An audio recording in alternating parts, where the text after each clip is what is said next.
धूल से ढके रेगिस्तान के नीचे एक ऐसी सभ्यता सो रही थी जिसे इतिहास ने लंबे समय तक भूल जाने दिया। साल था लगभग 2600 ईसा पूर्व। सिंधु और सरस्वती की घाटियों में फैली हुई एक ऐसी दुनिया जहां पत्थर भी सोच समझ कर रखे जाते थे और गलियां किसी गणितीय योजना की तरह सीधी चलती थीं।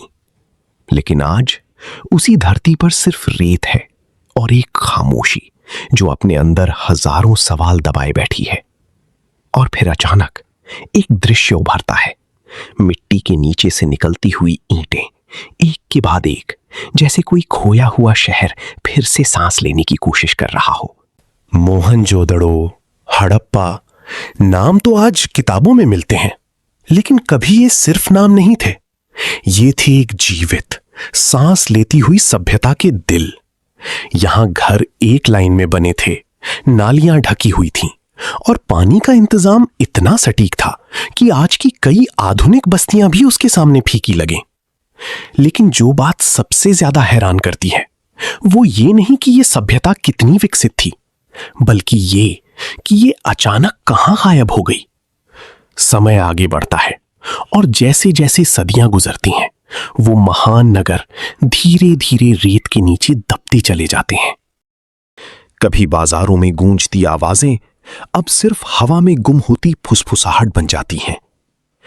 और फिर इतिहास के पन्नों में एक सवाल दर्ज होता है, आखिर ऐसा क्या हुआ कि एक पूरी सभ्यता मानो धरती से मिट ही गई। कुछ जगहों पर टूटे हुए बर्तन मिलते हैं, कुछ जगहों पर अधूरे मकान और कहीं कहीं ऐसे कंकाल जो किसी आपात स्थिति की कहानी सुनाते हैं। लेकिन सच अब भी धुंध में लिपटा हुआ है।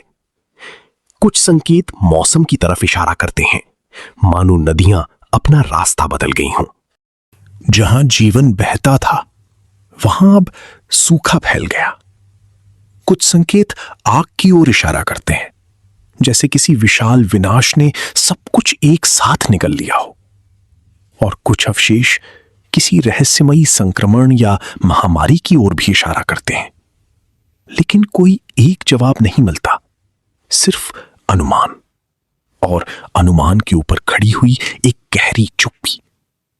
समय बीतता जाता है और फिर वो सभ्यता इतिहास की किताबों में एक रहस्य बनकर रह जाती है। लेकिन कहानी यहां खत्म नहीं होती। आज भी जब मोहनजोदड़ो की खुदाई होती है तो मिट्टी के अंदर से निकलती वो ईंटें जैसे किसी पुराने सपने का टुकड़ा हो। सीधी सड़कें, समान घर और वो अद्भुत नगर योजना, मानो कोई अदृश्य हाथ हर चीज को संतुलन में रख रहा हो। और हर नई खोज के साथ एक ही एहसास गहरा होता जाता है, ये सभ्यता सिर्फ खोई नहीं बल्कि किसी वजह से छिपा दी गई लगती है। क्योंकि इतनी उन्नत व्यवस्था, इतनी संगठित जिंदगी, इतनी शांत और संतुलित दुनिया इतनी आसानी से खत्म नहीं हो सकती। या शायद खत्म नहीं हुई थी, बस बदल गई। रेत के तूफानों ने शहरों को ढक लिया, नदियों ने रास्ता बदल लिया और इंसानों ने धीरे धीरे उन जगहों को छोड़ दिया। लेकिन जमीन के नीचे वो कहानी अब भी सांस ले रही है। और जब सूरज ढलता है तो ऐसा लगता है जैसे उस खोई हुई सभ्यता की दीवारों पर आज भी उसकी परछाइयां चलती हों। एक समय था जब यहां जीवन अपने चरम पर था और आज वहां सिर्फ खामोशी है।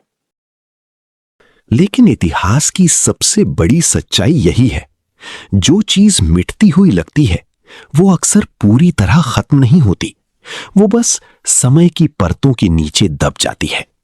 और शायद कहीं बहुत गहराई में वो सभ्यता आज भी इंतजार कर रही है कि कोई फिर से उसे समझ सके, उसके रहस्यों को पढ़ सके और उसके खोए हुए सच को सामने ला सके।